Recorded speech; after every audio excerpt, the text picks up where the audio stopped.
உங்களுடைய அமைச்சர்கள் 17 பேர் தலையில் கத்தி தொங்கி கொண்டிருக்கிறது.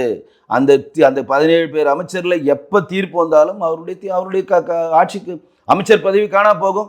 ஏற்கனவே பொன்முடிக்கு அப்படிதான் ஆச்சு, ஏற்கனவே செந்தில் பாலாஜிக்கு அப்படிதான் ஆச்சு. இன்னும் 17 பேர் மேல கத்தி தொங்கி கொண்டிருக்கிறது. அப்ப ஒட்டுமொத்த ஊழலை குத்தகை எடுத்துக்கொண்டு மக்களிடம் நீங்க நாங்க ஊழலற்றவர்கள் சொல்றதுக்கு உங்களுக்கு எப்படி மனசு வருது தெரியல. ஒண்ணு.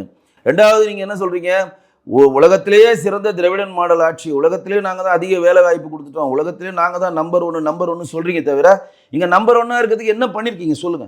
அதிகபட்சமா லைப்ரரி திறந்திருக்கீங்க, கலைஞர் பேர்ல சிலைகளை திறந்திருக்கீங்க, பேனா சிலை வைக்க போறேன்றீங்க. இந்த மாதிரி உங்களை விளம்பரப்படுத்திக் கொள்ளக்கூடிய விளம்பர ஆட்சி தான் இங்க நடக்குது. தவிர அதிகமான உற்பத்தி திறன் அதிகமாச்சுன்னா இங்க நீங்க நீங்க 5.5 லட்சம் கோடி கடன் வாங்குறீங்க. ஏற்கனவே 5 லட்சம் கோடி தான் சுதந்திரம் வாங்கின காலத்துல இருந்து இன்னைக்கு வரையும் 5 லட்சம் கோடி கடன்.